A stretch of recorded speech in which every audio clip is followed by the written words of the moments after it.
8.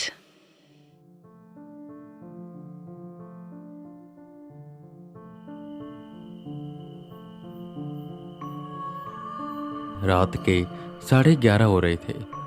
Officer Singh के लाख मना करने के बाद भी वेदा जंगल में चले गए और उसे एक्सप्लोर करने लगे। उन्हें देखना था कि आखिर यहाँ पर ऐसा क्या है जो इन इंसानों को मार रहा है। और डर यहाँ पर स्पिरिट्स का नहीं बल्कि जानवरों का था। अक्सर रात के समय जानवर शिकार पर निकलते हैं। अंधेरा पूरा गुप्त था। चांद की जो रोशनी आ भी रही थी उसे पेड़ों की लंबी लंबी शाखाएं रोक रही थी। कीड़ों की आवाज, सियारों की आवाज चारों तरफ गूंज रही थी। वेदा सेंस करने की कोशिश करते कि उन्हें कोई पावर आसपास मिले, पर यहाँ पर कोई भी नेगेटिव पावर थी नहीं और ऐसा कुछ भी नहीं था। वो तो पूरा जंगल पॉजिटिव एनर्जी से भरा हुआ था, जो कि अक्सर होता नहीं है। जंगल में ऐसी बहुत सी एंटिटीज होती हैं, स्पिरिट्स होती हैं जो छुपी रहती हैं। खैर, सूखे पत्तों को पैरों से मसलते हुए वेदा जंगल में आगे बढ़ते रहते हैं। जब उन्हें झाड़ियों में से कुछ आवाज आती है, वेदा शांत हुए और धीरे धीरे पीछे जाने लगे कि अचानक से उन झाड़ियों में से एक जंगली सुअर निकलता है। वेदा चुपके से पेड़ के पीछे जाने लगते हैं कि अचानक से सुअर इधर उधर देखता है और सीध में वेदा की ओर भागता है। वेदा को लगा आज वो गए। वेदा ने भी भागना शुरू किया। वो सुअर वेदा के पीछे भागता जा रहा था। वेदा भी भाग रहे थे, पर वेदा उससे ज्यादा तेज नहीं थे। वो सुअर वेदा के करीब आया, पर हैरानी की बात थी कि वो वेदा को क्रॉस करके सीधा चला गया। वेदा बिल्कुल हैरान हो गए कि आखिर ऐसा क्यों हुआ। वो रुके और हाफते हाफते सोचने लगे। तभी उन्हें एक जानवर के कदमों की आवाज आई। वेदा समझ गए कि पीछे कौन है। धीमे से वो पलटे तो वहां पर एक पैंथर था जो तेजी से भागते हुए उनकी तरफ आ रहा था। वेदा की सांसें तेज हुई। वो सीधा अपनी जान बचाने के लिए भागने लगे, पर जो पैंथर इतने तेज सुअर को पकड़ सकता है, उसके सामने वेदा क्या ही है। एड्रेनलिन हार्मोन अपना कमाल दिखा रहा था। वेदा तेज भाग रहे थे, पर वो पैंथर लग रहा था बहुत वक्त से भूखा है। वो सीधा वेदा के करीब पहुंचा और उसने अपने पंजे से वेदा पर वार किया, जिससे वेदा दूर जाकर गिरे। उनकी पीठ पर पैंथर के पंजे लग गए, जिससे खून बहने लगा। वेदा डर डर कर पीछे की ओर जाने लगे, क्योंकि धीरे धीरे वो पैंथर वेदा के पास आ रहा था और अब तक वो अपने हट से काफी दूर पहुंच गए थे। तो ऐसा भी नहीं था कि ऑफिसर सिंह या निशांत उन्हें ढूंढते ढूंढते आएंगे, और अगर वो निकले भी होंगे उन्हें ढूंढने, तो जब तक वो यहाँ पर पहुंचेंगे तब तक वेदा की बिरयानी बन गई होगी। वेदा पीछे होते हैं कि तभी वो एक पेड़ से टकराए। उन्होंने एक चीज नोटिस की। इस जगह पर एक पेड़ अलग है और बाकी सब पेड़ जो उसके आसपास हैं सेम है और तकरीबन सामान्य दूरी पर हैं। वेदा इससे पहले कुछ समझते कि वो पैंथर ने वेदा पर हमला किया कि एक आवाज चारों तरफ गूंजी। वो पैंथर रुक गया। वेदा ने देखा तब उसे थोड़ी थोड़ी दूर पर कुछ लोग दिखाई देने लगे, जिन्होंने चेहरे पर सफेद रंग का लेप लगाया था, अजीब से कपड़े पहने हुए थे।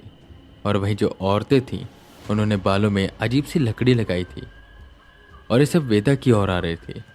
वो पैंथर जमीन पर लेट गया और उसने अपना सर जमीन से सटा दिया। वेदा को कुछ भी समझ नहीं आ रहा था कि यहाँ पर हो क्या रहा है, कि तभी वो सारे लोग वेदा के सामने आए और सर झुकाकर खड़े हो गए। वो घुटने के बल बैठ गए और जय जयकार लगाने लगे। वेदा उलझन में पड़ गए कि यहाँ पर आखिर हो क्या रहा है। ये सारे उनके सामने झुक क्यों रहे हैं। कि तभी वेदा को चूड़ियों की आवाज आई और तभी एक तेज पावर सेंस हुई। वेदा एक झटके से पलटे तो उस पेड़ पर कोई बैठा हुआ था और शायद वो सभी लोग और वो पैंथर उसके सामने ही सर झुकाए लेटे थे। वेदा उस पेड़ से दूर हुए और जैसे बाकी सब कर रहे थे उन्होंने नहीं किया। वो बस जमीन पर बैठ गए कि अचानक से जंगल में सन्नाटा पसर गया। कीड़ों की आवाज, हवा की आवाज सब बंद हो गई। बस एक सन्नाटा वेदा को लगने लगा कि शायद वो बहरे हो गए हैं कि तभी वो औरत बोली जो उस पेड़ पर बैठी हुई थी। तुम कोई दिव्य शक्ति हो, तुम साधारण मनुष्य नहीं हो। कौन हो तुम? मैं कब से देख रही हूं तुम यहां पर कुछ ढूंढ रहे हो। क्या करने आए हो यहां पर? तुम्हारा परिचय क्या है? जिस पर वेद अपना सर उठाते हैं और अब उन्होंने उस औरत को अच्छे से देखा। लाल फटे कपड़े, सर पर सूखे मुरझाए फूलों का ताज जैसा कुछ रखा हुआ था, हाथों में बड़ी बड़ी चूड़ियां थी और उसकी आंखें पूरी सफेद थी और जीभ जैसे सांप की हो, दो मुही। वेदा ने बिना देरी किए जवाब दिया, मैं वेदा हूं और मैं यहां पर ये देखने आया हूं कि यहां पर कोई स्पिरिट है या कुछ और जो इन इंसानों को मार रहा है। और वो सफेद कीड़े जो इंसानों को ज़ॉम्बी बना रहे वो कौन है और यहां पर क्या करने आए? पर एक पैंथर मेरे पीछे पड़ गया। अच्छा हुआ मैं सही समय पर यहां पर आ गया, वरना ये मुझे खा ही जाता। जिस पर हंसते हुए वो औरत बोली, गलत जगह पर आ गए हो। ये पैंथर, ये तो हमारे बच्चे की तरह है। तुम इसके इलाके में गए तो ये तुम्हारा शिकार ही तो करेगा, जैसे अब हम तुम्हारा शिकार करेंगे। और रही बात उन इंसानों को मारने की, तो मैंने मारा है उन्हें। जो इंसान इस जंगल को नुकसान पहुंचाने आएगा, इस जंगल में जानवरों को मारने आएगा, मैं उसे मार दूंगी। ये थी वो जिसने सबको मारा। पर वो कीड़े कहां से आते थे? वे दमन में सोचने लगे कि तभी वो बोली, वो कीड़े मेरे बच्चे हैं, भूखे रहते हैं।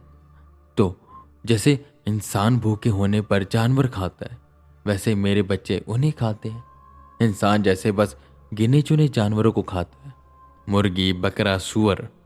पर उन्हें कह दो कि कुत्ता बिल्ली क्यों नहीं खाते हो, तो उनके पास कोई जवाब ही नहीं है। वो उनके दोस्त हैं। और बाकी जानवरों का क्या? जानवर जानवर होता है, उसके अंदर भी जान होती है। इसलिए जैसे इंसान कुछ जानवरों को लेकर अपना व्यवहार अलग रखते हैं, वैसे ही मेरे बच्चे हैं।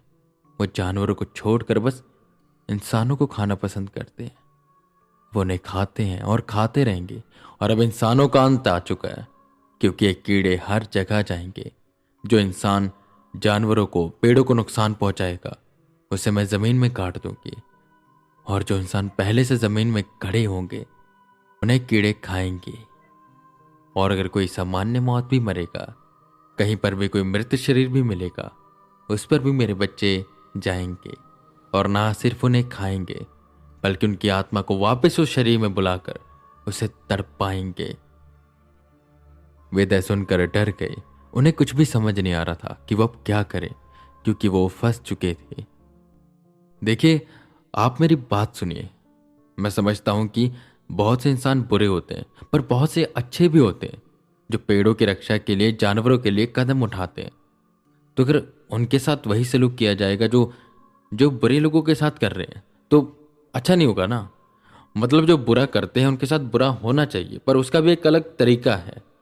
मुझे नहीं लगता कि ये तरीका सही है। बहुत से अच्छे इंसान भी हैं, जैसे कि यहीं पर फॉरेस्ट ऑफिसर्स, जो दिल से यहां पर सेवा करते हैं।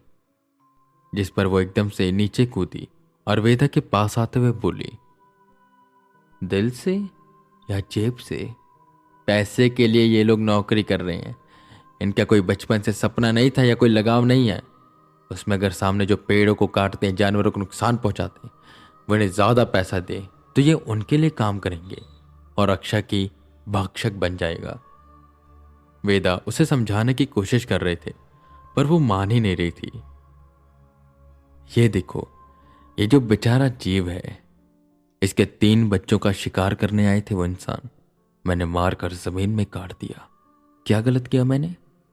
इनकी जान भी जान होती है। भले ये जानवर दूसरे जानवर का शिकार करते हैं, उन्हें मारकर खाते हैं, पर ये इनकी मजबूरी है। ये शौक से नहीं मारते या अपने जुबान के स्वाद के लिए नहीं मारते। ये जीवन का चक्कर है, पर इस चक्कर में इंसान नहीं आता। और अगर इस चक्कर में इंसान आना चाहेगा, तो फिर उसे इस चक्कर का हिस्सा बनना पड़ेगा। जैसे जानवर को जानवर मारता है और इंसान को जानवर मार रहा है, तो जानवर फिर इंसान को भी मारेगा। चक्कर सामान्य रूप से चलेगा। वेदा समझ गई कि अब सब मुसीबत में फंस चुके हैं। पर आखिर में ये है कौन और यहां पर करने क्या आई है? और अब तक ये कहां थी इतने सालों से? जो वेदा के मन में सवाल थे उसे पता चल गया। उसने कहा, तुम जानना चाहते हो मैं कौन हूं? ये कौन है? ये कौन है? ठीक है, मैं तुम्हें बताती हूं कि हम कौन है। मैं तुम्हें इस वक्त में लेकर चलती हूं जब ये सब हो रहा था। तुम्हें हमारे साथ चलना पड़ेगा, हमारे काल में। इतना बोल उसने अपना हाथ ऊपर किया और चारों तरफ तेज रोशनी हुई। वो सब पहुंच गई उस वक्त में जब ये सब हो रहा था।